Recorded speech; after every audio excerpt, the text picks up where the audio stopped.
Hey guys, today I'm going to make a video on the Ruger SR40C showing you guys how to do a quick tune-up job on it. These guns from the factory come with a pretty horrible trigger, to say the least, but these guns can actually be made into one of the finest shooting semi-autos I've ever fired. As you can see, the gun is unloaded, and let's go. The first thing we're going to do is disassemble the gun. I'm going to have to stop the video and kind of edit this together because I don't have anybody to hold the camera for me. But when we're done, you'll be happy you made it through my crappy video. And what we're going to focus on is we want to polish the pieces the best we can.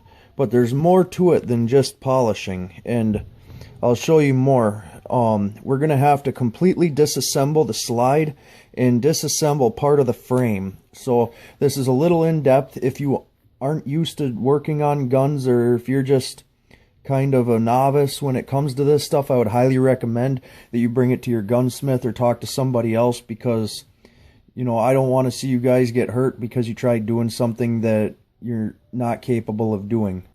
Okay, next we're going to remove the striker itself.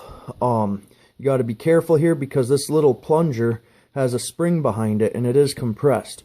So what we're going to do is just take our hand, push it forward while holding that plunger there. Sorry, I'm doing it one-handed here for you guys.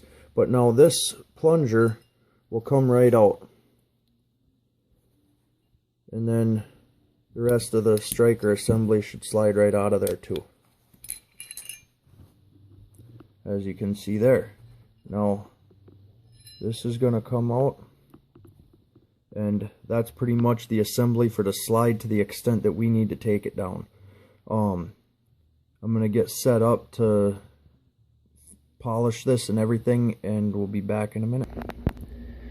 Okay, now you can see it's a part, the slide is basically completely disassembled except for the loaded chamber indicator and the rear sight.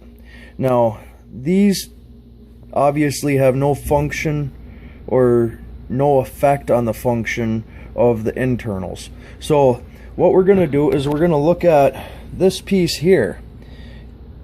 It rides on the striker, so we're going to polish this piece. This plunger here we're going to polish.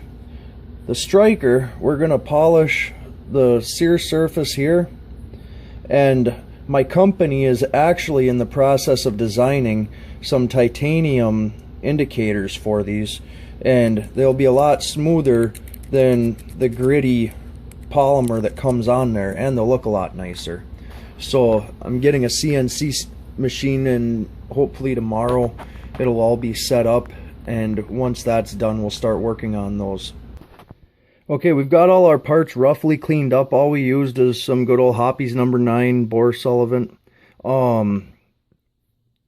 Just on a couple Q-tips, wiped it down. Now, to polish this stuff, we're going to be using flits and my Dremel tool that's sitting there in a pile because I'm moving from my old shop into my new shop and not everything is set up.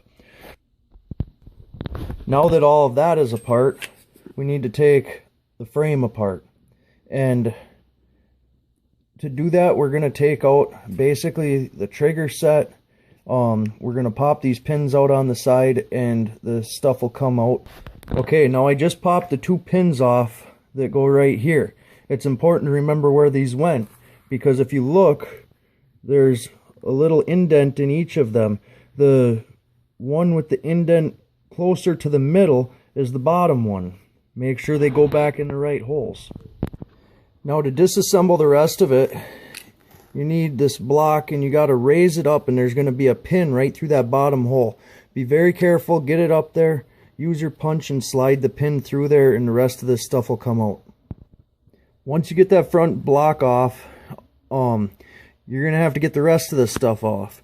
You're going to go to the magazine disconnect here, and you're going to have to get it kind of centered, and I can't get it with this camera, but if you look down inside there, you're going to see the lower opening where it rides on that pin there. You're going to have to move it kind of halfway in between, and then that pin will push right through. You have to go out with the pin that's right below the serial number because it is a one-way pin. And once that's all out, you'll get this. One of the things we're going to focus on here is polishing this area right here because that contacts the side of the frame. When you look inside there, it's riding right along there. And so we want it as smooth as possible so that we can get a very nice smooth trigger pull. Because anytime it moves and it's gritty, you're going to feel it if you don't polish it good. Okay, now we pulled that all apart. You got to be careful because there's small parts in there. But now we're going to have to drive this little pin off, get the trigger off of it, and once this is all apart, then we can go to town polishing. So we're going to polish this outside piece here. We're going to polish the piece that's inside the trigger rubbing on there so that that's nice. We're going to do that on both sides. And then back here, we're going to polish very, very, very well where it engages the striker.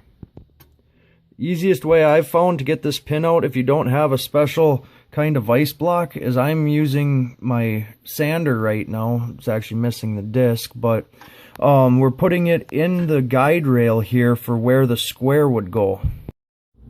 Okay, now I've been polishing on this for a little while and it's hard to get the camera to focus just right here, but on mine you might be able to make out there that I've got a little bit of a burr.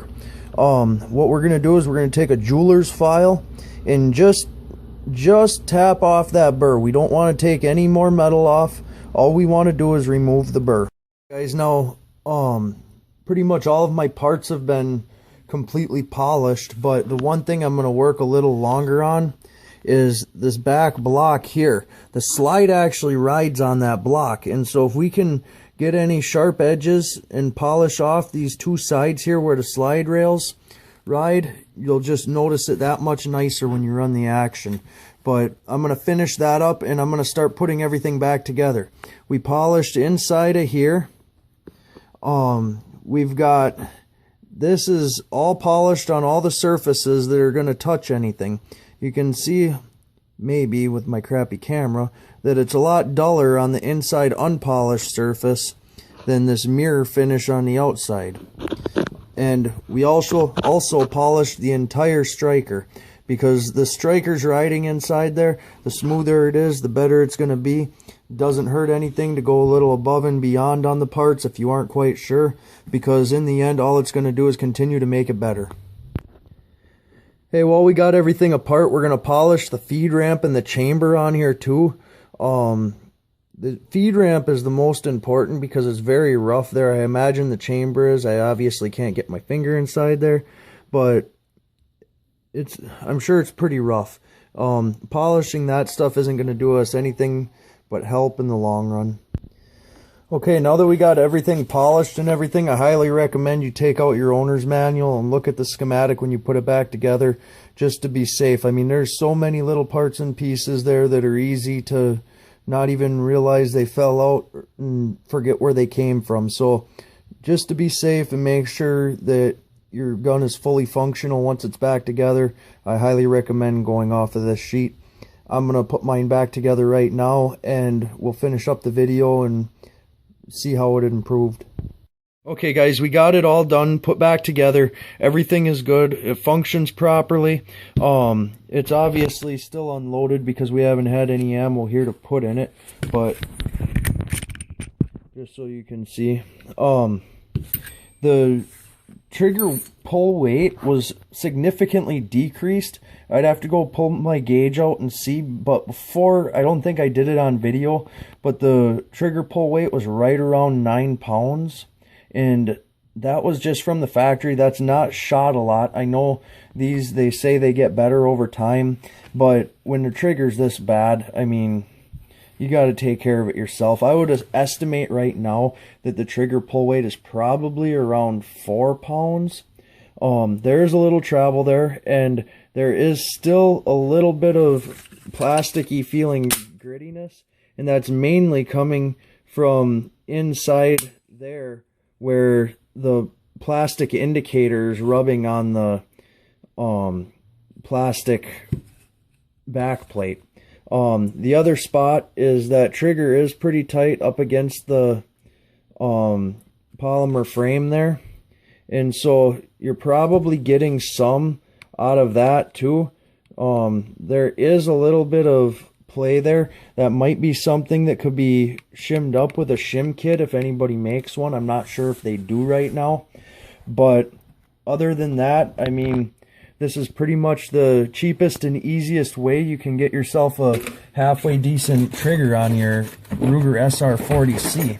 And so you guys can see right there, that is our piece of titanium rod, of our titanium rod that we're going to be using to make the new striker indicators. And I would also like to make a one-piece titanium guide rod set for it. So yeah, if you guys have any questions, feel free to ask them. I've got quite an extensive history of these SR40s, working on them. I mean, once you get them done, keep playing with them. You can even polish on the plastic. I didn't do it on this one, but man, you can make this thing into a competition shooter that's going to outshoot all the SIGs you can find. Thanks for watching.